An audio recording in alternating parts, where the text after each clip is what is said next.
In mid-1976, a young aspiring actress put on a simple red one-piece bathing suit and prepared to be photographed for a poster. This poster was the idea of the Pro Arts Poster Company, a small but growing Ohio company which specialized in youth-oriented posters featuring either original artwork or portraits of popular celebrities. A recent poster featuring Henry Winkler as the Fonz, for instance, had been a gigantic seller. While the aforementioned aspiring actress was not Winkler famous yet, having mostly appeared in shampoo commercials, the Pro Arts owner was convinced by a friend that she was still already the most beautiful woman on TV, so they decided to take a shot on her as their next model. The photo shoot was done at the LA home she shared with her much more well-known boyfriend, the $6 million man himself, Lee Majors. The striped backdrop they used was simply a blanket the photographer, Bruce McBroom, usually used to cover his car seats. The young actress was promised final say on which photos snapped that day would be eligible for the poster. Everyone there knew they were making a poster, but they had no idea they were also making history. Because, thanks to the fortuitous luck of the actress snagging her own star-making TV role later that year, the Farrah Fawcett poster, as it would simply come to be known, would go on to become an iconic piece of American pop culture, today still widely considered to be the best-selling poster of all time, with more than 12 million copies sold to date. The red swimsuit Fawcett wore in the poster, meanwhile, would eventually go on to be displayed in the Smithsonian's National Museum of American History. Essays have been written about the poster, examining why it became such a sensation, with some theorizing it hit at just the right moment to signal a change in the feminine beauty ideal and the emergence of a new kind of sex symbol, with Fawcett's thin, smaller-breasted appearance a clear contrast to the more buxom models that had graced most pinup material at that point, and her carefree, girl-next-door attitude, which many felt came through even just in the poster's image, a significant change from the more polished, professional sexiness of photo shoots with stars like Marilyn Monroe or Mae West.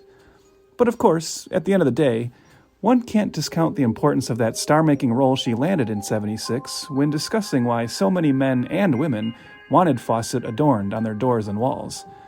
Because, even though she would go on to enjoy a successful acting career afterwards, receiving multiple Golden Globe and Emmy nominations for her work in subsequent TV projects, and also appearing in a number of popular feature films, before sadly passing of cancer at the age of 62 in 2009, Farrah Fawcett would, primarily, be forever associated with that first big breakthrough role, despite the surprising fact that she was only featured as a regular cast member for the first of the show's 5 seasons.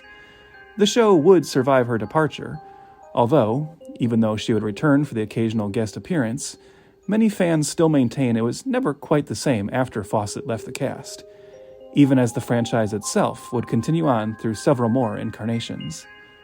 The year is 2019, and Sony Pictures are ready to launch the next big action comedy franchise with the latest iteration of a now long-lasting popular IP, Charlie's Angels.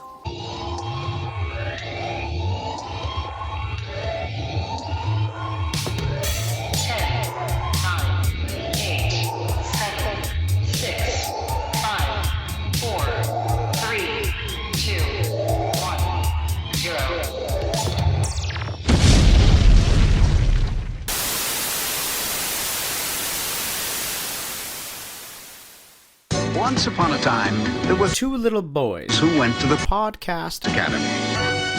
And they were each assigned very hazardous duties. But I took them away from all that, and now they work for me. My name is Charlie. Good morning, angels. Good morning, Charlie. Welcome once again to Failure to Franchise, the show dedicated to some of Hollywood's most infamous mistakes, missteps, and misfires. This is Trev. And I'm Chris. And Chris, it's time for us to finally finish ringing in 2023 with the ABCs of TV. And that means it's the last time I have to say that. Woo! A load off. Yes. But it's been a fun journey, and we're bringing it to a close with one of the most recent movies we've ever done on this show, 2019's Charlie's Angels. You want to tell us a little bit about it? For sure. It is directed by Elizabeth Banks. We all know her as a major Hollywood actress. Of course, she played Trey's friend in 2000's Shaft. Yes, absolutely. Her most iconic role, yes. Yeah. She also directed Pitch Perfect 2, Then she directed this film, and she's actually coming out with a movie right away, Cocaine Bear. That's coming out soon. This was also written by Elizabeth Banks. This is her first screenplay. It is co-written by actually a few writers, which we will talk about, but the ones that are credited is Evan Spiliotopoulos, who is mostly done Disney animated home release sequels, weirdly enough. Also written The Rock's Hercules, which we will talk about in a future episode. The Huntsman, Beauty and the Beast remake, and also Snake Eyes as well. We're going to talk about that movie too. Oh my god. Good thing I know how to pronounce his name. It's also written by David Auburn, who is more of a, I don't know, kind of a dramatic script writer, like Georgetown and The Lake House. That's a strange one. The budget of this film is $48 million. Domestically, it made $17.8 million, and worldwide, it made $73.2 million. So, not good at all. And especially since this was based on the TV series of the same name from the 70s, created by Ivan Goff and Ben Roberts. I just want to make sure we got their names out of the way too.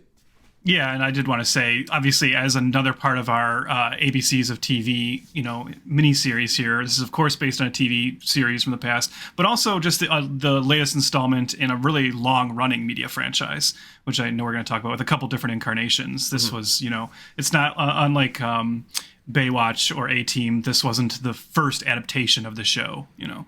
This was a return, or trying to return to form on this franchise, and we'll talk about how that turned out. And honestly, this is also, and I think this might have been the case with you too, Chris. I can't remember for sure.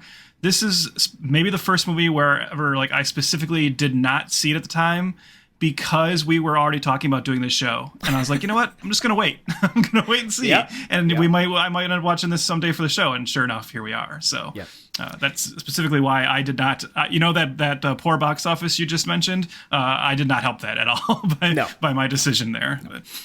I got to ask you too. So you're a child of the 1870s. So when the 1970s rolled around, you were primed to watch this show. It was tough because all my family was dying of consumption when I was a kid. A large famine was sweeping the Midwest. I mean, jokes aside, obviously, but the show. Do you have any relationship with the original show starring Jaclyn Smith, Farrah Fawcett, and Kate Jackson? It's funny because I think I'm just going to sound like a broken record here. I think this is the exact same answer I had for the other two shows we talked about, A-Team and Baywatch, where it's just it's one of those shows that growing up you of course know about. It's because it never really left. This one I actually say way more than the A-Team, right? This one never left the pop culture zeitgeist. It just kind of stuck around. And honestly, when I was a kid, I feel like I saw a lot of exploitation movies, because you know me that I love cheesy 70s exploitation movies and stuff, and I feel like I saw a lot of movies that were ripoffs of Charlie's Angels more than I ever saw the actual show Charlie's Angels, because I definitely saw tons of movies that were about three badass women fighting crime, and it's and then you look at when they were made and it's that's clearly cashing in on Charlie's Angels. But growing up, I definitely was aware of the show from reruns, but really my main kind of connection to Charlie's Angels came from the McG movies in the 2000s, which I know we'll talk about. Yeah. So I was aware of it. I certainly knew who Farrah Fawcett was growing up because she was still a sex symbol that was hanging around and popping up in a lot of places on TV. But no, I never really watched it. And honestly, even when I got into the McG movies, I didn't really go back and watch it. It's just a show that I'm aware exists, but never was my thing. Yeah, no, I'm very, very similar. I think maybe I caught snippets on one of those deja vu type old school channels, but I don't think I've ever sat through a whole episode of Charlie's Angels. Yeah, and just like you, I'm all about the McG films. In the early 2000s. So those ones had a little bit more of a that early 2000s action charm. Yeah, well, I think we'll talk about that in a moment when we kind of go through the franchise history. But I will say this.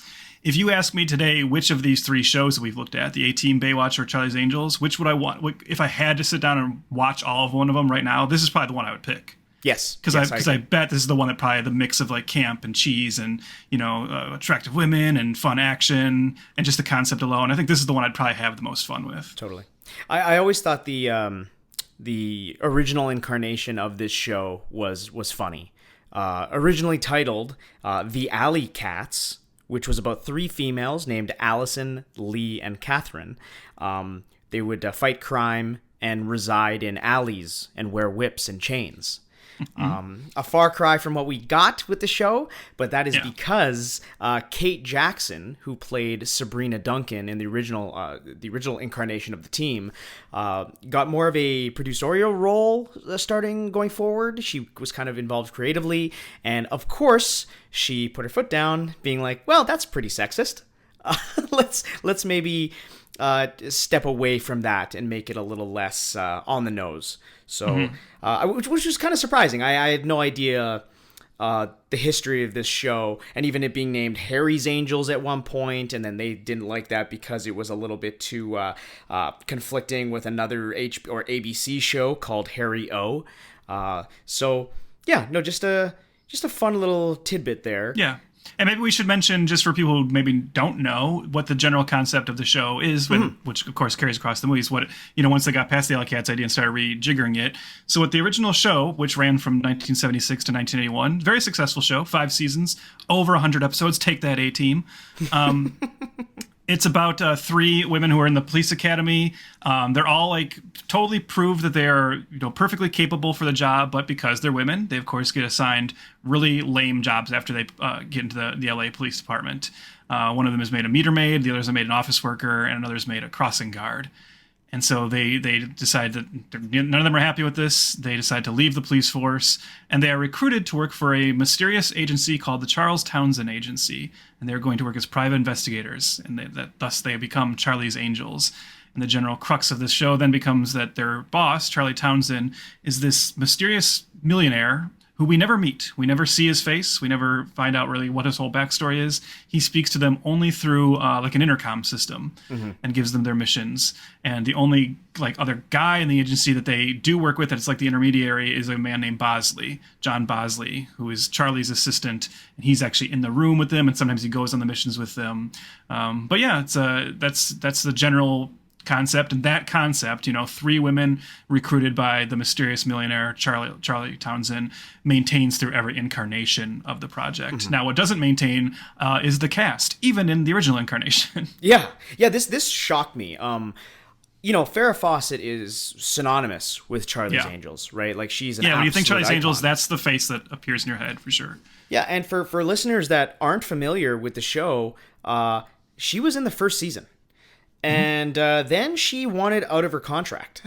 So she actually started a legal battle with ABC and Aaron Spelling at the time to say, get me the hell out of this show. I actually don't want to do this. I want to do movies. She just felt a little trapped for a 5-year contract, which I think all 3 were signed at the time. So this was very surprising. She did end up settling in some way, shape, or form that she would show up sporadically in guest spots, I think 5 or 6 times throughout the show. Yeah. But very, very surprising that Farrah Fawcett is in 1/5 of this iconic TV show. Yeah, and after she left, the first big cast change there was they replaced her with Cheryl Ladd, who came on as her character's sister. But the one thing about that is you can say it's kind of like, I know this is going to sound like a strange analogy to draw, but bear with me here. I'm going to compare it to Doctor Who for a moment.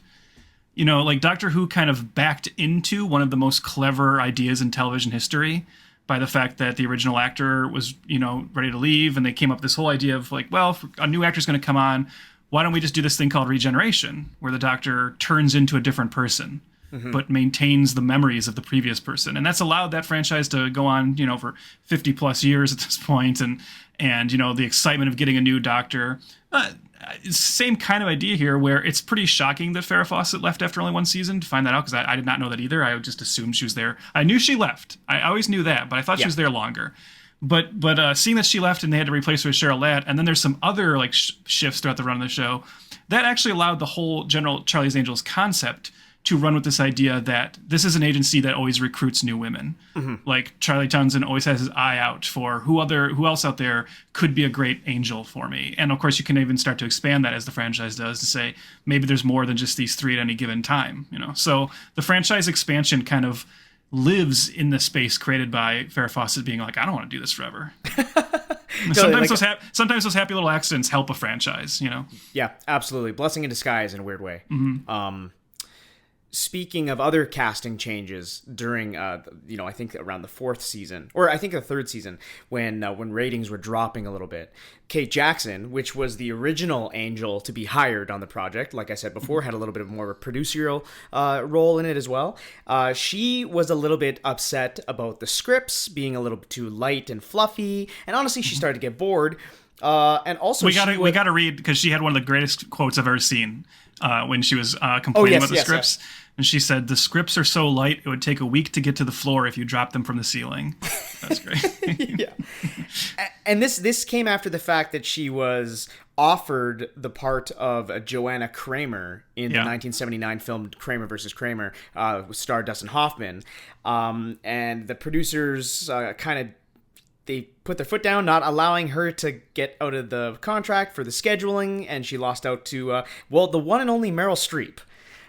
Who goes on to win an Oscar. So at this point, Kate Jackson just is more or less bitter, doesn't want to be part of the show anymore, becomes kind of an issue for good reasons. I get it too. Like, I mean, if you lost out to a role because of scheduling conflicts and then they go on to make, to become, I mean, I guess you're going up against Meryl Streep. That is a tough one also, to win, but... hey, like, listen, Miss Jackson, you can criticize that all you want, but they're still making Charlie's Angels movies today. They're not making Kramer versus Kramer Reborn, so.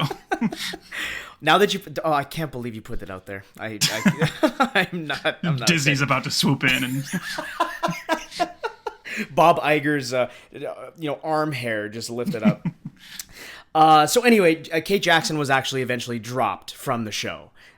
They kind of got rid of her. And then she was replaced, I think, by a perfume model named Shelley Hack. And then also Tanya Roberts comes in later on, and she was most famously, for I guess, 90s kids as being part of that 70s show. Well, I guess late 90s? When was that 70s show on? Because now there's that 90s show, and then I just... Yeah, I know, it's getting all confusing now, right? I can't keep up anymore. But... Yeah, unfortunately, I think Tanya Roberts did pass away a couple years ago too, right?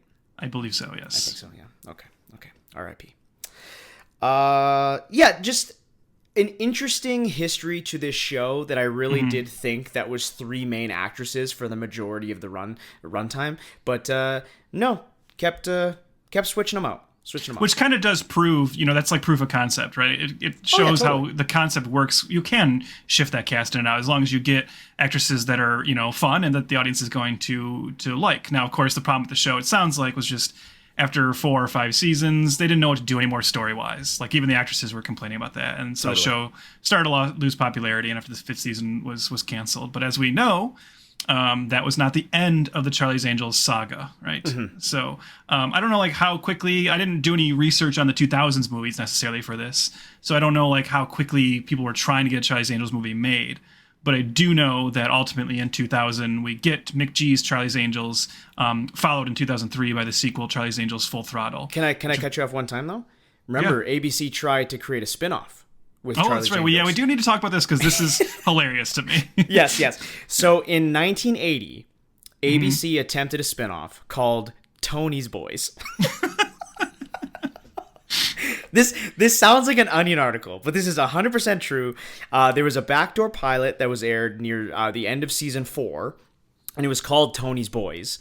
It starred Barbara Stanwyck as Antonia Tony Blake, a wealthy widow socialite and friend of Charlie's who ran a detective agency that she inherited from her late husband. Of course, this agency now, they gender flipped it and is staffed by 3 handsome male detectives, played by... who gives a shit what they play by? Who cares? Played by 3 actors you haven't heard of. Yeah. Yeah, who gives a shit? Obviously not picked up to series. Right, yeah. It is obviously women do enjoy seeing sexy men on TV, but it's a lot harder to convince women to watch a show like that, I understand why Charlie's Angels is a hit because men are dumb, right? And in fact, Charlie's Angels was credited as being like one of the early frontrunners of something we talked about with Baywatch, the idea of jiggle television. You know, saying like, oh, men are watching this because we have these 3 sexy women running around in tight shirts, and you know, and we know what we have, right? They're all sex symbols. That's a little tougher to pull off on the other end of the spectrum. So, not surprised that Tony's Boys did not take off. Just the best title. The best title. Yeah. Well, maybe if it had been Tony Danza, if it had been Tony Danza's Boys. I'd watch that. Yeah. So now flash forward to 2000 there, Trev. Now we're in the world of McG. Yeah. What a world. yes. So this is interesting because there's like, at this point, the three, like, I love that you said the proof of concept thing. That's amazing. And I also like that you said that the actresses in the TV show were bored, you know? Well, guess what? McG flips it on its head. Okay, they hire Cameron Diaz, Drew Barrymore, and Lucy Liu as the 3 angels, and these movies are insane. Especially the sequel from 2003, Full Throttle, which during the pandemic, me, Trev, and a bunch of other friends would get together every couple weeks and watch, you know, just fun, dumb action flicks, and we all watched Full Throttle together for the first time in I don't know how long. But that movie is wild. That movie is if 13-year-old Chris got to write a script. and it was actually enjoyable for the masses. I mean, well, but except Charlie's Angels Full Throttle was kind of a big bomb as opposed to the first one. But I will say I'm going to come in like kind of hot here as a McG Charlie's Angels movies defender. Yes. I like both of them. And actually, I think I slightly prefer Full Throttle because of its insanity. I want to say, like, I'm tempted to say these movies are like a little ahead of their time, but the reason that's like bizarre to say is because actually there's a lot that's very 2000s about them. Sure. You know, from Tom Green being into them to the first one having Matrix, like, you know, rip-off action scenes, which everything did at the time. So they actually are very much of their time in a certain way. But what I do mean is the kind of like hyper-kinetic element of them and being like that tongue-in-cheek and that ridiculous and not taking themselves seriously, I think that was like ahead of its time to a certain degree, or just not what audiences were expecting and into at that point, because it was coming off of the 90s action run, which was a little bit more self-serious than this, right? Sure. And McG was clearly, and his cast, they were clearly just trying to have fun. You do watch, those are movies I watched, and I believe everyone was having a ball making them. Like you can see, like, because I had these movies on DVD, I still do actually, and you can watch the behind the scenes footage, and those 3 actresses clearly loved working together. They were having so much fun. One of my favorite things about the movie, this isn't about these movies, but when I get a chance to talk about it, I'm going to take it. I love Crispin Glover's creepy Thin Man character. And that just shows like how fun this franchise was, that he was like just a sidekick of the bad guys in the first movie, but he just popped on screen. And that even came from Crispin Glover's decision to remove all of his character's dialogue. You know, the character's supposed to talk, and he was like, no, I think it'd be more interesting if I don't. That made the character so much more mysterious. And it's that weird thing where like audiences like love that character, so they bring him back in the sequel and they make him turn good. You know, it's like, and I remember even at the time, this is like funny now to look back on, but hey, 2003, so I was 22 or 23 when it came out. Yeah, I remember at the time, like in my head, wanting to like really write and like pitch like a spin-off movie all about him, because I was like, that's a character that's like born for his own movie, you know. But we should mention that one thing they, you know, besides just being absolutely insane, but really, really fun, people should check them out if they haven't. If you don't like it, sorry, not our fault. But and they're fun. They're fun in the sense that like they, again, like I think you mentioned it, but they know exactly what they are. Yeah, you know? they're only trying to have fun. Like that's the thing. Like, and these movies are, because we're both defenders of them for sure. But you're so right about saying that they're ahead of the time, because you don't get big budget blockbuster modern day filmmaking like this from a clear vision. A vision, if you like or dislike, that's up for debate. But these are quintessentially McG films. Yeah. Well, and that's even weird, because like when I saw these at the time, I'll get back to the point I was about to make in a second, but like McG is like a confusing director to me, because he never really made any other movies like this, though. You know, like when you watch his later movies, like the Terminator he did, or you know, like I know he did like a serious kind of football film. He never really went back to like this kind of editing style and this kind of hyperconnect thing. So I think when people I think a lot of people still today like kind of mock McG. They think he just kept making films like this, and really he's just more of like, I don't know. It's weird to see how he became more of like a journeyman kind of standard studio director. Well, he got burned. Yeah, he got burned. Yeah, Full Throttle I think definitely burned him. But what I did want to mention is what is important to say for our discussion moving forward. is the smart thing these films did, as opposed to a lot of the other TV show adaptations we've looked at, like Lost in Space or like Baywatch. This is one of my criticisms of the Baywatch, was Charlie's Angels in 2000 was not a remake of the show. It was a continuation of that continuity. Just saying, like, no, this is actually, these are the next generation of angels. Like, Charlie is still around.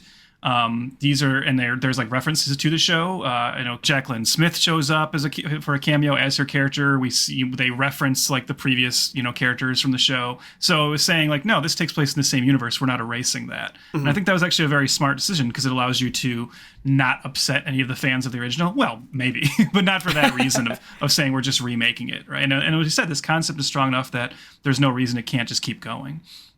And these two movies too, they were a moderate hit. I mean, the budgets of 261 The first one was a million. really big hit. Yeah. Yes, the first one was.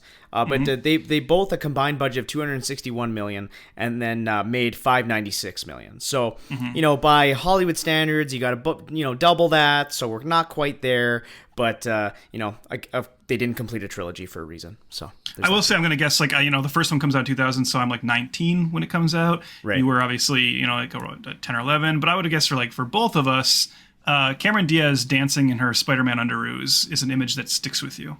Yes. Defining. Defining. Career defining. Also, to go back to Lost in Space again, I think we even brought this up in that episode. Matt LeBlanc, great in those movies. Yes, very good. Very good. So after Full Throttle is, critically panned and doesn't make a lot of money, as much as they wanted it to make, they kind of take a hiatus from the franchise, as Hollywood likes to do, but sooner than later, in 2011, they decide to reboot it in the form of a TV show. So they're going back to formula here. And the reboot of the franchise is canceled after one season with only 7 episodes. Yeah, they weren't even all aired in America. Yeah. No, I actually don't remember this at all. Like, I don't even remember it being marketed. Yeah, I think that was part of the problem. Is I think my memory of it was primarily articles talking about how poorly it was marketed, and how I remember when Harry was canceled by people saying they're not even going to show like the last 3 episodes. Like, that's when I remember hearing about it. And it really, so I can't speak to whether it was good or not. My assumption would be probably not, right? If nobody really took to it. Right. But also it does feel like they just kind of like threw it out there. They kind of abandoned it. And I will say, from what I read here, it did make the mistake of doing the exact opposite of what we just said, of not continuing the continuity of the show, or I mean of the previous show or the previous movies, and just kind of restarting everything. And I think really they should have tried to like. I mean, I don't know that you were going to get any of those actresses to come in. Like, I don't know if maybe Lucy Liu. I think Lucy Liu might have done it. Well, TV was a little different back then, right? Now, people like big stars are going to TV, but also Lucy Liu was pretty like she's doing that Sherlock Holmes show, right? Around this time, this time, yeah. So I agree with that. Yeah. So I think they should have aimed for that. Yeah. Well, this show fails, and then we take another hiatus. I think almost 8 years for when Charlie's Angels, the one we're going to talk about, comes out. But talks actually start happening in 2015, where they are planning, once again, to reboot, not have continuation yet. They want to do just a clear reboot. Elizabeth Banks is in talks to direct it and produce it with her own production company.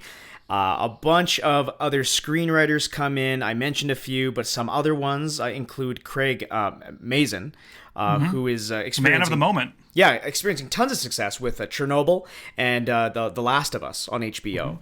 So he comes in to do touch-ups, and then they decide, you know what? Let's keep this in the continuity. Just what Trev says. That's kind of the magic of this IP, is kind of revisiting within a chronological continuity thing. So it's they decide that now you got to get angels, right? And we had Cameron Diaz, Drew Barrymore, Lucy Liu, the last 3, very iconic for reasons we just mentioned. But we get Kristen Stewart, Naomi Scott, and newcomer Ella Balinska. Kristen Stewart, obviously, Twilight, but also tons of really interesting stuff as well.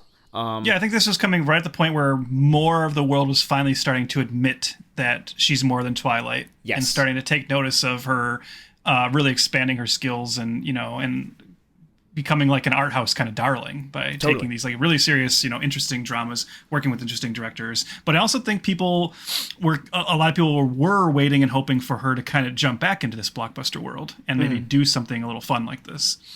Well, I think it's when, like you said, it's when she goes to a big franchise like Charlie's Angels, or later on, she does that movie Underwater in 2020, which is actually both me and you really like. Love that movie. That movie's great. That movie's awesome. She kind of can jump back and forth. Well, maybe not. I don't know. This one didn't. She's pan like out. Blade. She can walk in both worlds. Yeah, totally. Well, it's kind of like Robert Pattinson too. They both kind of had the exact same career path. Yeah. Which is nice to see. It's almost like they were chewing through their chains of Twilight to totally differentiate themselves outside of it, and then did loop back for a franchise. And it sounds like Robert Pattinson's got one on the go that's going to stay. Though, if you want proof that they're, and I know this is something we'll talk about this movie for obvious reasons. Yeah. But if you want proof that sexism does still exist in the industry, it is interesting. And I think you would agree that she still gets more shit about being in Twilight and then he does now. It's like people have completely come around on him, and you still see that like thrown at her, and she's bad in Twilight and everything. It's like, are we really still doing this about Kristen Stewart? Like, go see Spencer, go see Camp X-Ray, go see The Clouds of Silmarius, and tell me she's bad. It's insane to me. But whatever. It's a rant for another time or later in this episode. No, I'm with you. There, for sure. I mean, even I said Twilight, but I guess I do for... She is kind of synonymous with it, but I'm not trying to pigeonhole her either. You know what I mean? It's just part of her oeuvre, I guess, at this point. So. Well, and you mentioned that Ella Balinska is a newcomer, but honestly, Naomi Scott, more or less a newcomer at this point, too. Like, this was, she only had like one other kind of significant Hollywood leading role before this, and that was for another movie that I know we'll cover someday. And spoiler alert, since it probably will take us a while to get to it, one I know that we will both defend, and that is the Power Rangers movie. Yes. She of course played Kimberly in that, but really this was like only her, and that that didn't do well. So this was kind of like her second shot. Luckily, she had something else lined up after this that would be very beneficial to her. But, Yes. Starring as Jasmine in the live-action remake of Aladdin, which I think is a piece of absolute dog shit. But it made $1 billion. So. Oh yes, of course it did. Yeah. And I will say I really liked her in Power Rangers. So like when she was cast for this, because obviously she was very fun, very charismatic in that. She's beautiful. So it seemed like if they're gonna go with like if they're gonna have Kristen Stewart be the only like really established one, and they want to go for a couple newcomers, Naomi Scott was definitely some casting that excited me here. 100%. Yeah. Weirdly enough, I think I texted you this today. But Ella Balinska, she is actually the star of a brand new big time AAA video game right now. That was just it was released yesterday. And Forspoken is one. So she's like the star of that whole video game there. I haven't looked at reviews. I don't know how it is, but she's like, and I know legit. like you're way more of a gamer than I am. That's like a world that you exist in like significantly more than I do. So you can tell me, right? I don't know, like, should I look at that as like a downgrade for her that she stars in this video game, or is that like a big deal for an actor now still? Like, is that like, would you consider that like a good success for her to follow this, like the failure of this film up for? Or? Oh yeah, like it's fine. I mean, like Keanu was in that Cyberpunk game, and like, there's, what's his name? Daryl from The Walking Dead. What's his name? Norman Reedus. He was in that Death Stranding game. So it's not out of the ordinary anymore. It's pretty cool, actually. It's pretty cool. They model, the character model looks like them and stuff like that. What I will say is the bad thing about coming off of Charlie's Angels is she did the Resident Evil show on Netflix. So that's way worse. I would say though Forspoken is probably a better situation, but by all accounts, the Resident Evil Netflix show was dog shit. I think was the official. Yeah, zombie dog shit. Yeah. So yeah, her career is what it is right now. To be seen. We don't know yet. Yes, totally. Oh, another interesting name. I didn't mention this, but Drew Barrymore did have production credit on this. Did you know that? Well, so from what I saw, and I wonder how much she was really involved, because from what I saw, she owned the rights to Charlie's Angels. Because she produced the McG movies. She was actually, we didn't mention that, she was a big, she really spearheaded those movies too. She kind of got the ball rolling. I think she's the one who got the rights, and she was the most involved of the cast of those movies, and I think she made a lot of the producerial choices there. And she owned the rights until 2018, and then once she lost them, Sony bought them and made this movie. But I wonder if it was a thing where even in losing the rights, she still had to be involved as a producer. That's what I wonder. So I don't know how day-to-day involved she was with this. I would guess not much. Right. Simply because I would think if she was that involved, there probably would have been a cameo. That's kind of how I feel, but... Well, I was thinking maybe because her involvement did allow for pictures from the other movies.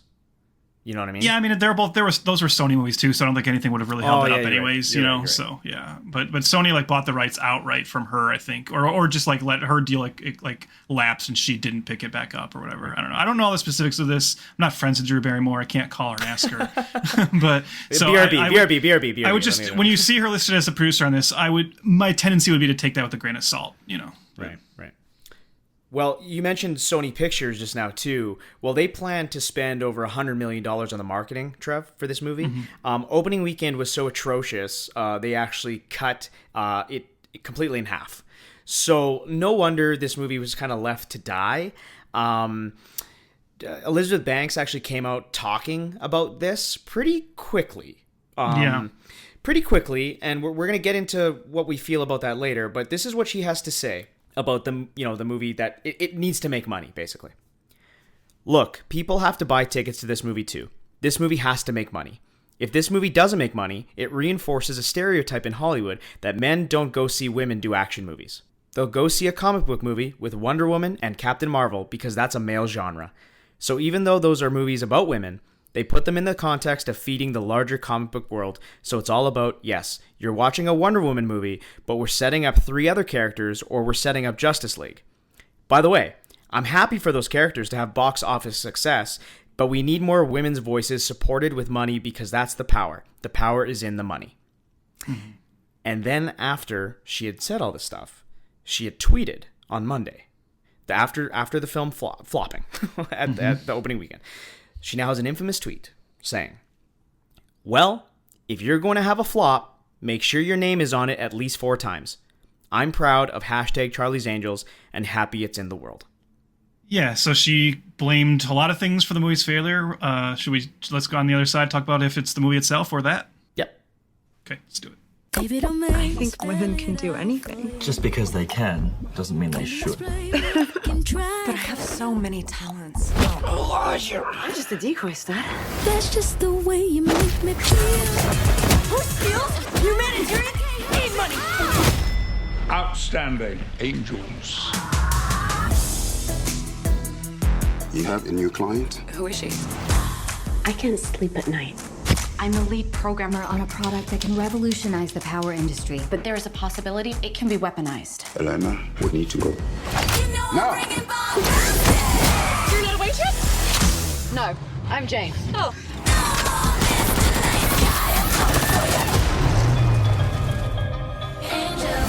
Who are you? I'm Bosley.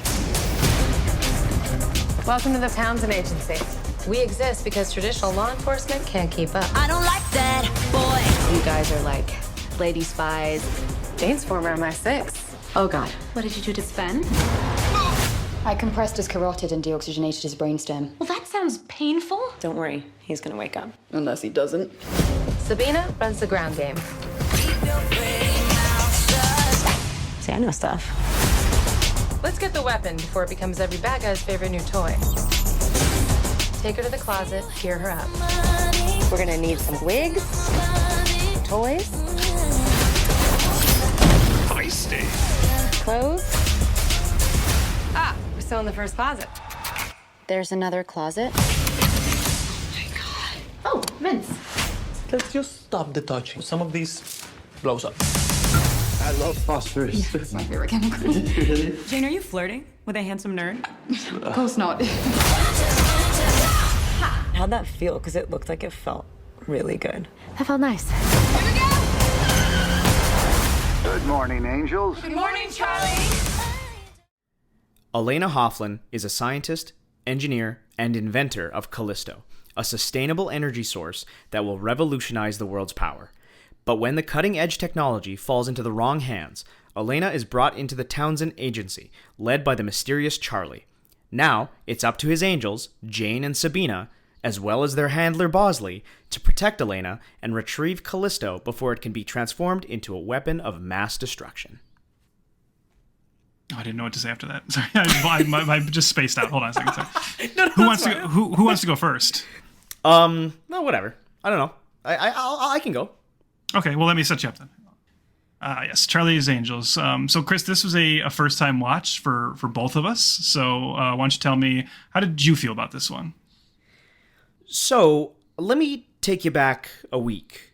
And I texted my girlfriend, and I'm like, hey, me and Trev are going to be watching Charlie's Angels from 2019. Oddly enough, I think maybe it's a good idea to have a female voice watch this with us in a weird roundabout way, and maybe I can pick your brain as well and see what you think. And she was like, yeah, for sure, we'll watch it. And she's like, yeah, I've never seen that one before. I was like, great, excellent, first time watch for both of us. So we're watching this movie, and about halfway through, she pipes up and she goes, either I'm having this exact same dream, or I have definitely seen this movie before. And that is kind of the biggest problem with this film, is that it's not bad. It's just one of the most forgettable movies to be a franchise starter. It makes the quintessential mistake that modern franchise filmmaking is today. They make a forgettable prequel first, rather than just being the movie that you signed up for in the first place. That's my biggest problem with this movie, is that, as I mentioned even in the plot, I did not mention Elena was an angel. This movie starts with her kind of being protected by two other angels, and also, the biggest problem of this film, in my humble opinion, and we'll see if you agree with me, Elizabeth Banks shoehorning herself into this film as much as she's in it, she's Bosley. She's Bosley, the character that is kind of the helper person for the angels, so they can go off onto their missions, and she's around for, she's in the background. Not in this movie, Trev. She is basically a fourth angel. And I think she distracts from the camaraderie between the two women. She is way too much in this. She needs, I was yelling at the TV, go away. like leave them alone.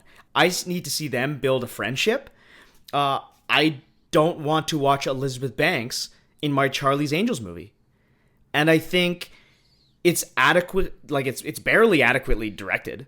It is totally just like a blah movie. And I think coming off of the McG films, I mean, it's hard to, you shouldn't really compare them, I get it, but at least those are memorable. But like I said, my girlfriend had seen this movie, and she didn't realize it till halfway through the second viewing. Only, a couple years later? Mm-hmm. And to start your major multi-million-dollar franchise, I just think that's the biggest problem. I just found this one just forgettable, honestly. How about you? So I think of the three movies we did for this series, A-Team, Baywatch, and Charlie's Angels, this is the best one. Yes, I agree. Which isn't the same as saying it's good. Mm-hmm. And I think you're absolutely right, where I'm going to come down 100% with you, is that this, and you know me, Chris, so you know how much of an insult this is coming from me. This movie's totally fine. Yes. And that's the worst thing a movie can be for me, where it's you watch it, you're like, well, that wasn't good enough to remember, like you said, but it also wasn't bad enough to become ironically entertaining. It just plays out as you watch it, and you go, and every once in a while you go, oh, that's nice, and then you just it evaporates from your brain immediately once it's done. Yeah, I know people criticize the McG movies as being over the top and just nonsensical and ridiculous, but at least they had a vision, right, and something. And this movie just has nothing. Well, it does have a vision, which I'm going to complain about later too. But stylistically, it like you said, it's just it just feels so standard. That's the thing. It's by the numbers to a distressing degree. There is a bright shining star in this movie, and that is Kristen Stewart. Yep. Like, she is fantastic in this, and every time she's on screen, she's working so hard to save the movie. And really, like, the only kind of like positive takeaway you can have coming away from this movie, I think, is saying, like, man, she needs like a franchise where she gets to play a character like that.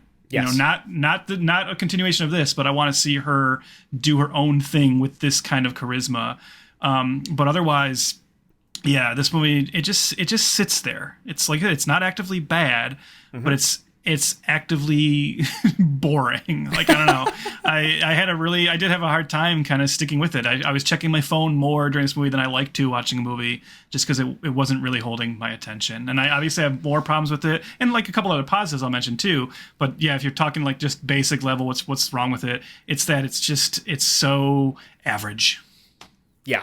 Yeah, it's average, and the angels aren't even like, they're clearly distinguished by one word. One is zany, the other one is brainy, and the other one is serious.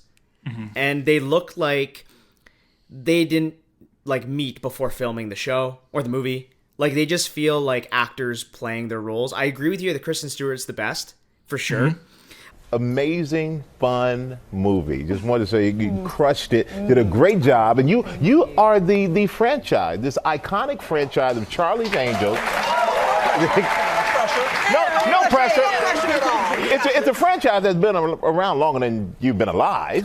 So how did you feel, though, Kristen? I'm gonna start with you when you heard that you are one of the new Angels.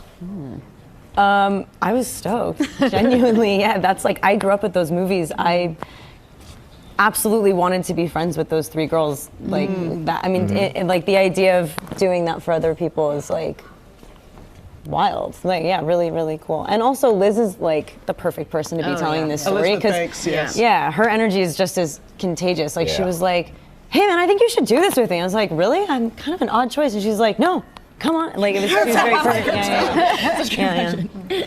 And she's trying so hard, but there's not a second in this movie that I think that they have chemistry. They are barely friends. There was a quote here from my girlfriend. She goes, "See, the other movies, they were a team. They were established. They had some sort of quote unquote chemistry even. And in this one, they are just there." You know what's really cool is that, yes, it's like women just kicking you know what and all that. But yes, I hear you say that. But you know, but at the core, really, friendship. Friendship. And I hear that you all bonded off camera as well. So much. Like, honestly, we'd hang out even off set. When we were on set, it was always sort of a, let's try and get this scene done without laughing too much, guys, okay? Because we're having so much fun. We just gelled, and there's so much chemistry between us anyway. They're just there. Everybody's just there. They're coworkers, totally. And again, can you please back me up on the Elizabeth Banks thing, okay? Because I don't want to sidestep that. This feels like a pure vanity project. Yeah. Like, she says in her tweet there that she has her name on it 4 times. I hate that she cast herself in this. You know about Callisto? We know about a lot of things. That you graduated top of your class at MIT, that you take Krav Maga on Sundays, you ride your bike to work, you think yellow is one of your colors when in fact it's no one's. That you could be dating a lot more if you played up those cheekbones in your online profile pictures. What we don't know is why someone wants you dead. I like Elizabeth Banks. I'm not trying to shit on her, truly. I do like her. I like when she's in movies. I think she's very charismatic. Yeah, I do too. She's beautiful. She's funny. In this movie, she is exposition dump for about 90% of her screen time, which is a lot. Why is she the 4th angel? Hell, you know what? Why is she the 3rd angel? Because Naomi Scott's Elena Hoffman isn't even an angel till the end. Spoilers. It's a subdermal transmitter. Works through bone conduction. See? So I'm getting a tattoo? No. Tattoos are earned by angels over time. You'll get a less permanent version. Okay, so yes, I do agree with you, but the problem goes even deeper than that. So let's talk about the other big problem of this movie, and I just want to get this out of the way because I don't want this entire podcast to be a discussion about this. No, because I don't want to side with those assholes, right? But, totally.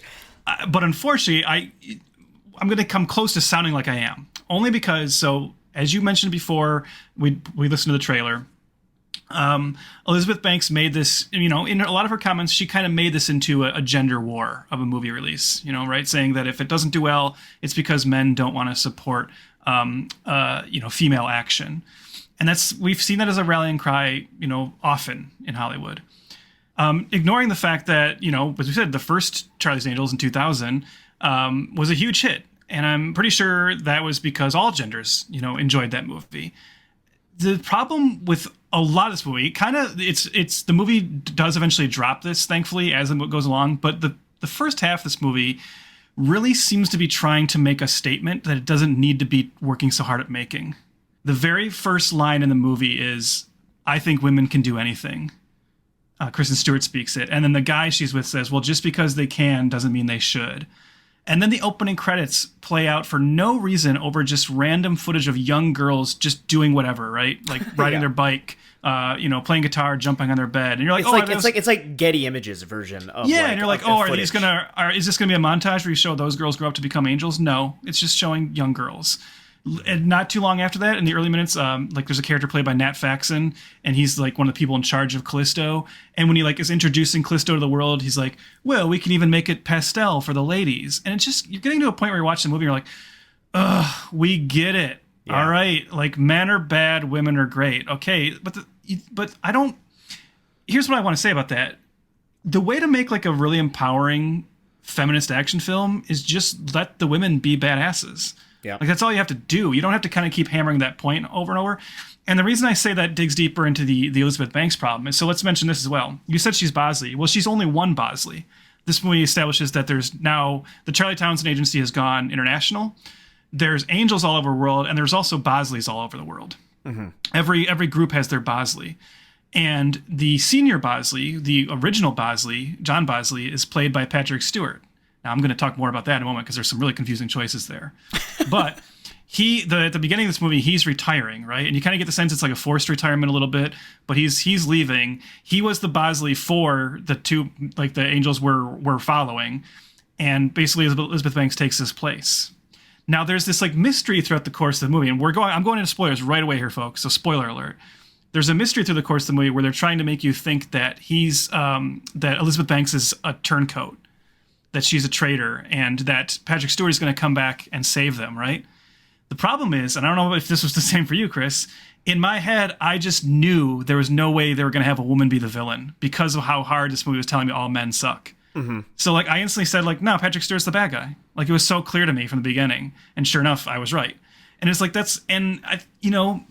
Elizabeth Banks clearly met Naomi Scott working on Power Rangers, where she played, Elizabeth Banks played Rita Repulsa, and is fantastic in that. Yeah, playing this really over the top villain.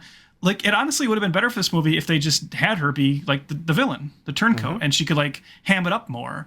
But the movie is not willing to let a woman be the villain. It has to be a man, because the movie just keeps saying men suck, right? Men are terrible, women rule. And it's hey, first of all, I agree, men suck. But when your movie is just all about that, it doesn't work for either audience. I feel like it just kind of deflates everything. It starts to just annoy you. It becomes grating, and it's this weird gender obsession that I think which the McG movies did not have. They did not have. And look, you just said a female villain. Demi Moore is the villain of the second movie. Yeah, and she's amazing. Awesome. She's amazing. Yeah. And I think, and again, I know we're two white cisgendered fucking guys talking about this movie. I get it, okay? And we sound maybe shitty to maybe new listeners. I'm not sure, but truly, go back to our thing. We're not those people. I promise you, okay? We're not those people. And this was exactly what my girlfriend was telling me as well. It just felt, we get it. There's so many times that I'll text Trev in a movie that does this sort of thing. And it's so on the nose, it's so heavy-handed, it becomes grating, and I'll just text him, we get it. Yeah. And that's this movie. It's absolutely way better to have Banks as a mustache-twirling villain. She did it great. Do it again. Why not? Yeah. It just comes off false. I think that's what it is. The movie comes off false. Because you mentioned we might be coming across bad, but let me make clear, I love watching. Give me 100 movies with 3 badass women beating up tons of dudes. Yeah, that's great. That's right up my alley. The problem is when every scene has those dudes go, "Well, you can't beat me up because you're a woman and I'm a man." Like, you don't need to have that happen every time. You could even have one really sexist character. That's fine. Like, yes, sexism exists in the world. There's no reason not to acknowledge it. Yeah. But when you're trying to make a fun action movie, and you're constantly doing that, it's getting in the way. Like you said, it starts to just get like annoying. And you're like, can we just get to like the Charlie's Angels stuff, the fun stuff that was in the other movies? Mm-hmm. Can we just get to them like, putting on costumes and going undercover and feeling like a team and feeling like they're friends, like you said, which this movie's missing. I think it comes off paper thin. Just the movie becomes bullet points of false feminism. That's how it is, right? Because it feels like a statement movie more than a fun action movie. Yes. I would have done anything. Like, she was like, Charlie's Angels. I was like, no script? Great, let's do this. The direction doesn't help either. And again, this might come off shitty, but like, this whole movie, they're saying how shitty the guys are and we're going to beat their ass and this and that. But in the direction of the action, these girls suck. Yet they're overpowering all these guys with artillery and they're giant and it just like doesn't really add up. You never sit there, you never like believe that their skill sets are even working. Do you know what I'm trying to say? Like I understand when I see Ripley, when Ripley comes out in the power loader and fights the alien queen, I'm like, yeah, fuck yeah, she could totally take on that queen. Right? And like Linda Hamilton in T2, like you're like, oh yeah, she can totally take out Miles Davis's whole complex. Absolutely. But in this one, the direction isn't helping them at all because it continuously even shows like, what's her name? Jane, played by Ella Balinska. She like sucks at being a sniper. Like, why does it continuously show that they are bad at what they're doing?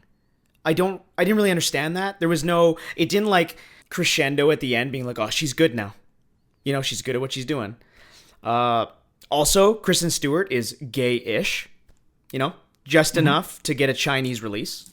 Yep. I found that was very interesting. It's like this show has bullet points of inclusion and feminism, but then also it's doing it so lazy that's the word. It's doing it so lazy that it comes off just bland and forgettable. Your message is great. Sure, I'm with you, But because it's so blasé and boring and just kind of lame, it doesn't stick in your head. These angels did not become the Charlie's Angels of this generation. This movie has been forgotten. It is a blip on the Hollywood radar. It's as important as that 7-episode TV show nobody watched, which is kind of upsetting, Because this is good talent. You have good talent here. Hell, you have Sir Patrick Stewart. You have Jaimin Hansu in this movie, who is, again, wasted. Because that's what Hollywood likes to do with him. As another Bosley. Yeah, as another Bosley. And I just found this one, I don't understand why Banks was going to make this some like manifesto. I don't really get it. I just want to quickly, before I say my next point, I want to point out that it's very funny that you said that Sarah Connor blows up Miles Davis's warehouse in Terminator, and not Dyson. What? Dyson. Who's Miles Davis?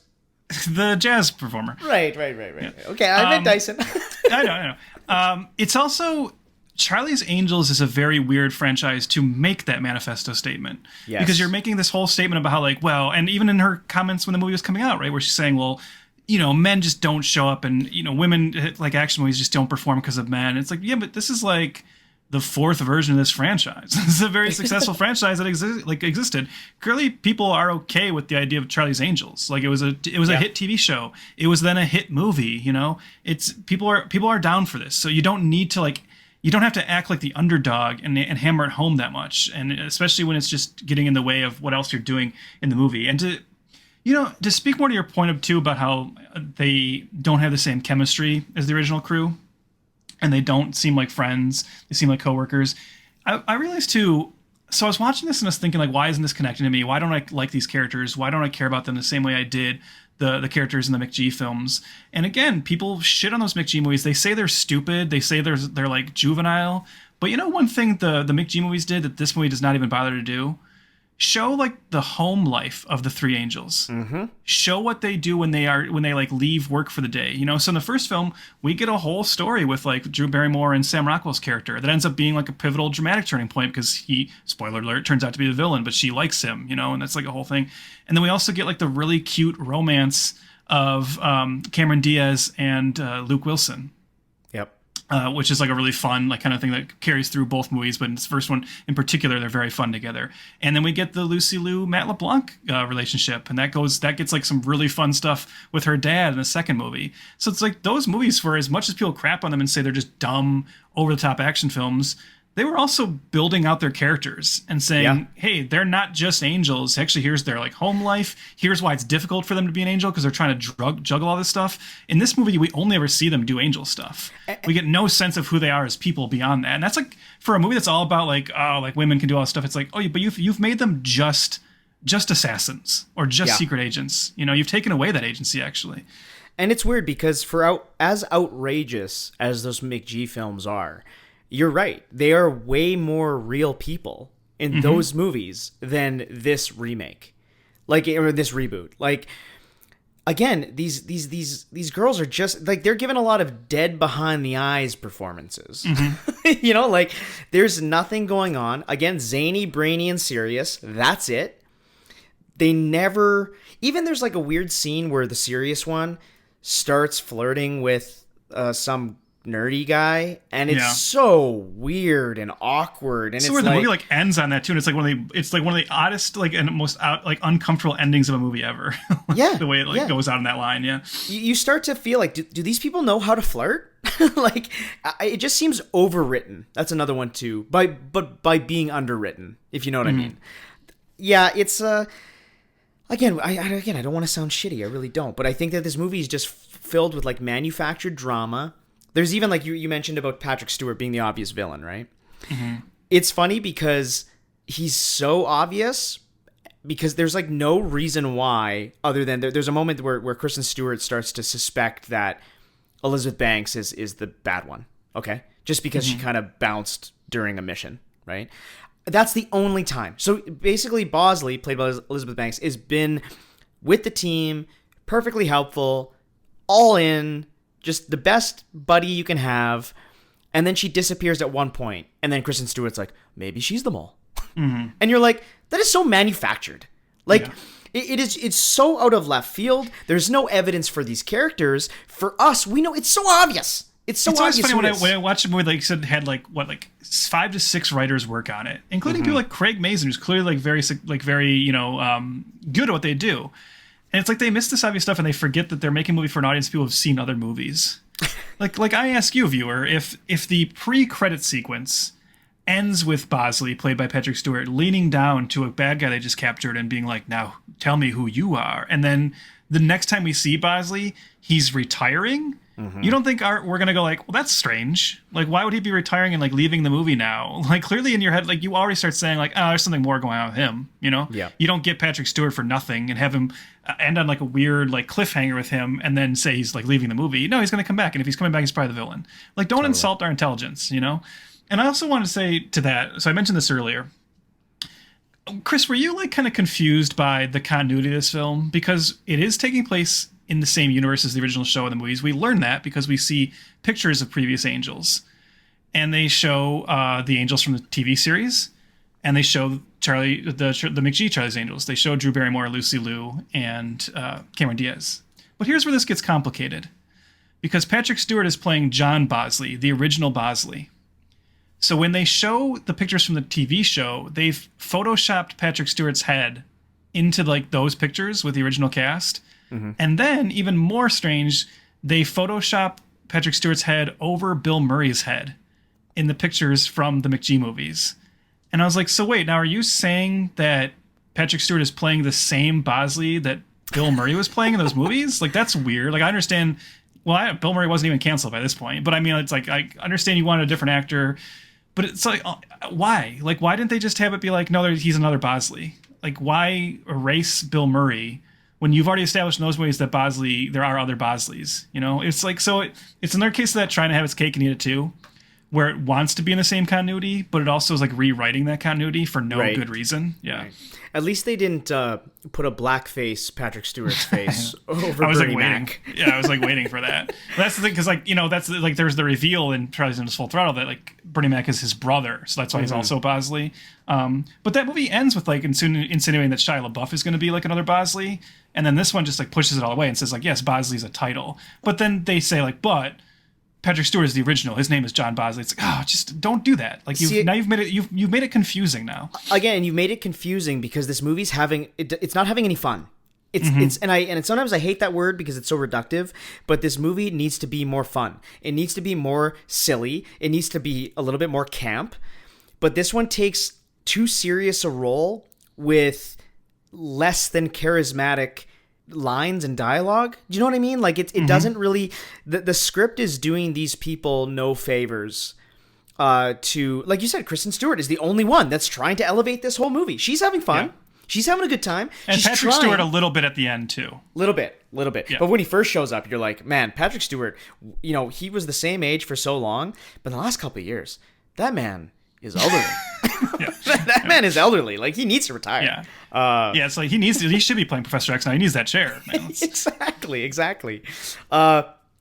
That's why the tonal thing doesn't work, right? It's just a mismatch, and it's kind of the way like we haven't even mentioned Jonathan Tucker, who plays like the new wordless villain henchman. Yes, I want to talk about this. Yeah. Now I like Jonathan Tucker. When he shows up in things, I think I actually used to watch this show that was canceled. I don't know if you watched The Black it. Donnellys? I really like The Black Donnellys. I used to watch it with my family. And my brother and I watched it. That was a good show. Cool. Okay, good. Okay, you're on the same wavelength. So I really like that show. So ever since Jonathan Tucker shows up in things, I get excited. I like The Ruins. He's in there.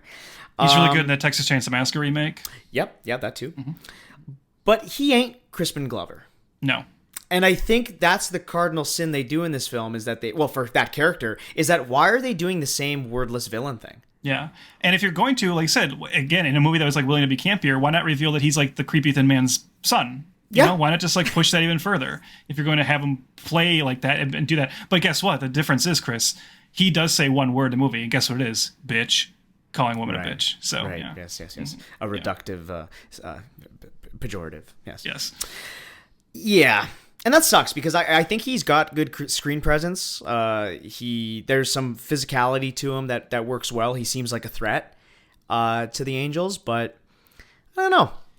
There's always moments that keep popping up where you can see the potential for where the movie could have had more fun. Obviously, Jonathan Tucker's character is a great example. Another example is the character of like the evil embezzler that they capture at the beginning. Yep. There's like a kind of a funny running through line where he has this like crush on Kristen Stewart. At the beginning of the movie, they're on like a date, but she's undercover, and then it's revealed that she's just kind of luring him in so that they can capture him because he's an embezzler. But even when she does that, he's still like, wow, she's beautiful. And he can't help himself later during another action scene. Him and his men are trying to kill her, but he's just like, do you want to come over to my side? We can maybe go get dinner after this. Like that could have been really funny, but the movie can't push it far enough, right? Like if they could have kept bringing that up and bringing that character back and having him try to give her flowers and stuff during action scenes. But that's what the McG movies would have done, And also it would have helped me swallow something a little better because, again, going to your point about the tonal inconsistencies here, at the end of the movie, when like the big reveal happens, we find out Elizabeth Banks is good and Patrick Stewart's bad. One of the ways they like get into Patrick Stewart's like compound to take him on is it's revealed that Elizabeth Banks makes a deal with that embezzler character. And at the end of the movie, it's revealed that now they work with him. And I'm just like, wait, you told us earlier he's like evil. So now I'm just supposed to accept that the Angels are like, yeah, we're good, but like we are going to work with this like embezzler guy who's like a bad guy who tried to kill some of our agents earlier. And I'm like, huh? I would forgive that in a movie as dumb as the McG movies. But here it sticks out like a sore thumb. We're just like, well, now that just seems like really bad writing. And you just gave the big hero moment to Elizabeth Banks. She's the one. She saved the day. And I find it weird that this movie is just, again, it's a prequel. It's an origin story. You signed up to watch 3 hot women, which were awesome and charismatic and fight crime and win the day. But instead, we got 2 one-note girls with their handler protecting another girl who will probably become an angel at the end. Yeah. And that's exactly what happens. Well, and because it's a big action movie too, what's the big action climax you build to? Obviously, it's not going to be old ass Patrick Stewart in a fight with anyone, right? No. So instead, your big action climax is just a really unimpressive like fist fight between Ella Balinska's character and Jonathan Tucker's character. But he's the heavy. He's not the main bad guy. So it's strange that that's like the final like action beat, and then like the climax is, like you said, the reveal of Elizabeth Banks has shown up with all the other angels to save the day. It's like, that's it? And the movie just kind of peters out. Although one of my other genuine laughs happens at that moment. I did enjoy when Patrick Stewart Elizabeth Banks is starting to give like her like speech to Patrick Stewart, and Kristen Stewart just walks up and punches him. Yeah. Like the knockout is very funny, and the noise Patrick Stewart makes when she punches him, I was like, oh, yeah, that's pretty good. That's pretty funny. But there was another clip I thought was funny. I had to rewind, and I recorded it for you. I sent you a video clip. There's like a moment where the bad guy is monologuing. Yeah. And Patrick Stewart is obviously not... He's like kind of watching the movie while being in the movie. Mm-hmm. And he's like behind in the background. And he's noticeably out of it. And he's not really paying attention. And he makes like these weird faces. It was just so funny to me. I had to watch it a couple times. Also, did you like the dance sequence that came out of nowhere? Yes, I'm glad you brought that up. What was up with that? Because it, again... For the trailer.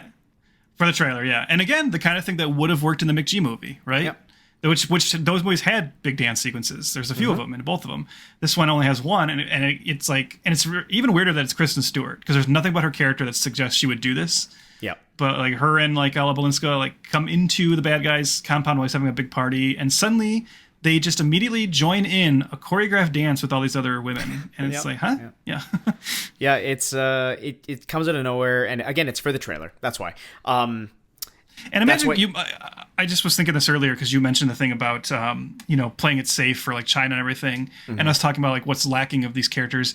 Imagine if this movie had the balls to every once in a while cut to Kristen Stewart with a girlfriend, who like doesn't know she's an angel, and like how fun that would be, But heaven forbid we show anything like that. No, that can't happen. Like I said, she's gay-ish.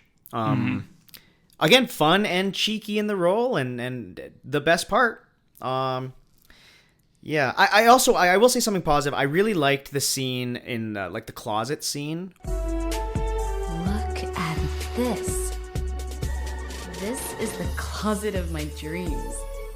And I just get to take whatever I want? Borrow. Oh. Is that an actual rule? Huh. Some kind of polymer material. Bulletproof composite body armor. It was originally developed as a protective layer for spacecraft. Yeah. And it's a bra that doesn't dig. Progress.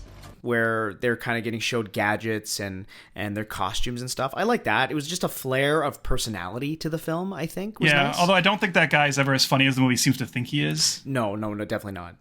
That's a part that, like, I don't really even know who that actor was. That's a part that I feel like should have been, like, like Kevin Hart or something. You know what I mean? Like, that should have been like a real comedic star that we're excited to see if he's going to keep coming back and being like the flamboyant, like, person who does all their costumes but is also their medic and everything. Like, that should be a bigger comedic star. Totally. Did you like that Callisto, the MacGuffin of the film, is like this? It flashes blue until it goes into murder mode and flashes red. Mm-hmm. Yeah, I'm glad that they designed that in there. Yeah, like it's just so paint by numbers. Do you like the part where they need to escape from the facility where Callisto was made, and Elena ends up murdering a security guard with Callisto? Yes.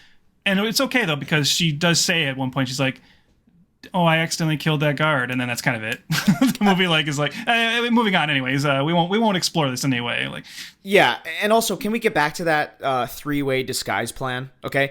This is the dumbest, listener. Okay. Listen to this. Their plan is to enter the Callisto headquarters or whatever to get the technology, and they decide to dress up as the same person, okay? But then they get 3 different ID cards. Mm-hmm. So when they scan one time, one of those ID cards, they're immediately made. Yeah. Because that ID card, obviously, does not match that costume. So don't you think that they should have just... I don't know, dressed up as the men that they stole the cards from? But no, because that's a McG thing. That would have happened in the McG movies. You put prosthetics on these girls. They dress up as men. They would probably do stupid voices, right? And that at least works in that realm, in that universe. But here, they come off as idiots. They disguise the same person. They're caught immediately. Because that plan also, even the way they designed that plan, it only works because they're just like, oh, they all look the same. So the security guards will keep looking at the cameras and going, what? Now she's on floor 4. Now she's on floor 7. That plan only works. And of course, this does happen because it's a movie. But the plan only works if the security guards are not constantly looking at the monitors like they should be. Yes, exactly. It only works if they're constantly turning away from the monitor at just the right moment where one walks in one door and the other comes out a different door. It's like, well, no, you would actually have multiple guards and they would say, hey, that's strange. There are 3 women on camera right now who all look the same. Like, that's what would happen, but no. Did you also like when all 3 of the angels are beside the absolute biggest explosion of all time, and they have no scratches on them, there's no blood, just a little bit of soot on their nose? Did you like that? Yeah. Well, again, it's funny because like everything we mention would work if this movie had the right tone. Yeah. Do you think this was? I wanted to ask you this actually, because do you think this was a lack of confidence on Elizabeth Banks' part as a director making a big action movie? Like, do you think it's her first action movie she's doing? Obviously, she feels like whether she's wrong or not, she talked herself into feeling like I have to make some kind of big statement here. Mm-hmm. I need to prove I can play with the big boys. And do you think that she was just so nervous? And basically, I'm saying, do you think she got in her head with the directing, and that's why it's so flat and lifeless? Yeah, I think it's telling from that tweet. She says her name's on it 4 times. Mm-hmm. I think she, people sometimes bite off more than they can chew a little bit. This is her first action gig, also a major franchise. Like, I know it took a break, but as you've said, and we've said multiple times, the Charlie's Angels IP has staying power. It's been around for literally 50 plus years at this point. Yeah. So that's a big, weight on your shoulders. And then yes, her little, the reason for making the movie. I don't know. I wonder if she actually believes this either, because we're going to get to some quotes that she actually said only a few months ago, because she's been kind of promoting Cocaine Bear a little bit. So they've been resurfacing, hey, this is your first movie since Charlie's Angels. I wonder how much of this is also studio notes saying, hey, Elizabeth, when you're in the interviews, say that this is about feminism. You know what I mean? Be rah femininity. And I think, for her first real big gig since Pitch Perfect 2, and really on her own with her name all over it, she probably got, she bought in. You know what I mean? I truly wonder what she feels, because she said all those things we said earlier, and she stated here when they were she regrets the film's marketing, which is weird because she was like the main one marketing the film. She goes, I wish that the movie had not been presented as just for girls, because I didn't make it just for girls. There was a disconnect on the marketing side of it for me. When women do things in Hollywood, it becomes this story. There was a story around Charlie's Angels that I was creating some feminist manifesto. I was just making an action movie. I would have liked to have made Mission Impossible, but women aren't directing Mission Impossible. I was able to direct an action movie, frankly, because it starred women, and I'm a female director, and that is the confine right now in Hollywood. Is that weird? It is weird, because I wonder, has she watched her own movie? Because yeah, that's what I mean. She did make a feminist manifesto, and that's the thing. Is if she had just made an action movie, I think she would have been better off. There is a weird disconnect there. And like I said, she pimped it as a feminist manifesto as well. Yeah, I don't know. It's I hate to say it's playing the victim a little bit too much. And to be fair, I should point out Cocaine Bear, one of my most anticipated movies this year. Yeah, and awesome. Everything about it looks like she's leaning into the insanity and tone she should have with this movie, right?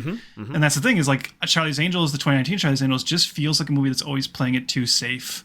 And I don't know if that's more on her or more on the studio, holding her down, or whatever the case might be. But I do think it feels like I said, she bit off more than she could chew with this, and she picked the wrong aspect to concentrate on. Yeah. And even to the point of I was saying, you don't need to remake the McG movies. If she doesn't want to have that style, of course, you find your own style. But if you're going to set it in the same continuity, if you're going to acknowledge the McG movies, they really should have I'm guessing you'll agree. They really should have moved heavens and earth to have those actresses cameo. Like they should have had them in there. Like I would have been that would have woke me up. I would have got a little more lively if suddenly Lucy Liu showed up at the end. You know, you even have a scene at the end where all like the big reveal is that there's all the women at the party are angels, right? Why do you not have Lucy Liu, Drew Barrymore standing there? Maybe Cameron Diaz would have been hard because she was retired at the time, but come on. But it's not even that. It's not even that, Trev. The movie ends with some of the most fun stuff that they could do. Is the movie ends and the credits scene now has tons of cameos. Mm-hmm. It has Jaclyn Smith playing the original Kelly Garrett character from the original TV show. Well, she also showed up in the McG ones, yeah. Then you have Danica Patrick, Ronda Rousey, Laverne Cox, Haley Steinfeld, Chloe Kim, Lily Reinhart, Ali Reisman, sorry. You're having the fun stuff at the end of this movie. Well, and I watched the trailer again, and some of that is in the trailer, which is funny. Yeah. Again, we're just filming shit for the fucking trailer at this point. I wrote in my notes, with 30 seconds of screen time, Haley Steinfeld is having more fun in this than any of the other performers. Yeah, because she's like great. She's great in her like little 1, 2 or 2 line moment, you know. Everybody up! Whoa! I'm not freaking terrified at all! Let's go! Heaven above, watch over us today. Don't make me a literal angel. I'm chasing from my whole life! Whoa! All right, recruits! One final challenge. When Ruth Bader Ginsburg made this jump in 99, RBG is an angel? Forget I said that! And like that whole scene too is showing, again, it's showing Elena going through training to be an angel. Trev, that's the fucking movie that I signed up to watch. Mm-hmm. And that's happening in the credits. Dude, there's even a mid-credit scene that finally shows Elena getting her tattoo, making her an actual angel. Guys, I think I want mine there. Is that like a good place? Like, I don't think that hurts as much. It's very sweet. Okay, so like on a scale of 1 to 10, like how much does it hurt? Like, be honest, just tell me. I no longer feel pain. Less than a bullet, more than a piercing. Great, I have no point of reference for that. Thank you. Good morning, angels. Good morning, Charlie. Elena, congratulations. Thank you, Charlie. All right. I'm ready if you are. Hell yeah. Give me my wings. And it's like, at this point, people have left the fucking theater. Mm-hmm. Like, how is that not your last scene before cutting to credits? This movie is just a baffling, dude, it was, again, I texted my friend right after watching it, and he was like, so how was it? And I said what I said before. This is everything wrong with modern franchise starters. They give you the prequel first. They used to give us the movie that we signed up for, and then, maybe we get a prequel down the road. And sometimes those suck too, but at least we got the fucking movie in the first place. But this movie is Charlie's Angels, the prequel. That's I feel bad that we keep bringing up the McG movies, but it's like so obvious of a comparison point. And if you remember how that first movie starts, they're already the angels, and then you see like them on a mission. Then you go to the opening credits, and the opening credits does the whole thing where it's like a little montage of showing their backstories. Yep. Showing like Drew Barrymore was this like crazy like monster truck girl, and then I recruited her. Cameron Diaz was this like farm girl, and then I recruited her. It's like, oh, that's pretty cool. Like, and then it's done. And it's like, and now they've been the angels. They've been the angels for years. They're friends. They have these interpersonal relationships, and we're off to the races. And that's exactly what this movie should have been. Because as you said, because here's the thing. Again, I keep talking about how we're not just saying this because we prefer the McG movies. We're also saying it because when you don't make those decisions, it makes things tonally weird or narratively weird. Because I was watching this whole movie also thinking, Elena's not an angel. No? Elena is just a scientist. Until the other day, she worked in an office. And then 2 days later, the angels are taking her on very scary, very dangerous, deadly missions. And it makes them seem so irresponsible. And it makes the whole, it puts the lie to the whole Charlie's Angels concept. Mm-hmm. When you show them taking a woman who has no experience handling a gun or, fighting or anything, and you putting her into dangerous situations, it makes the Charlie's Angels organization, the Charlie Townsend agency, seem horrible. Like, I don't like them anymore. I'm like, you shouldn't be doing this. But when you start the movie and you're just like, hey, these women are already angels and I recruited them and I train them, I'm like, okay, yeah, I'll go along with that. Yeah. So again, you need to think about what you're doing narratively to that point. And again, out of the ringing in 2023 with the ABCs of TV, I like this one the most. Yeah, I know. Yeah. Like, which is. I mean, it's been a rough start to the year, I would say. And this one at least is. I mean, again, it's watchable. Mm-hmm. It's fine. It's inoffensive. It's just, but to what you've thrown at me a few times, which as I agree, for the purposes of this show, our podcast, for the purposes of franchise starters, to go on to sequel after sequel, for us to be invested in these characters, this movie falls on its face. Mm-hmm. And that's what sucks the most, is because I like these people individually. I really do. But it just feels like they're creating a product that they don't entirely know what to do with. Yeah. That's how I would say it. Do I want to see more from these characters? Not really. I mean, I would see Kristen Stewart. Like, I would, make a spinoff about her or something. But Naomi Scott, give her another shot maybe. I'm not sure. But honestly, keep Elizabeth Banks away. Make a movie called Sabina, the Final Angel. It's like, oh my God, all the other angels have been killed, and it's just Sabina now. I'm like, okay, I'll watch that. Yeah. It's like a post-apocalyptic, like underworld type thing. Yeah, sounds great. Mad Max with Kristen Stewart, sign me up. Yeah, I love that. I'd watch that. Before we go, really quickly, question everybody wants to know: sequel. I mean, do you guys want a sequel? Once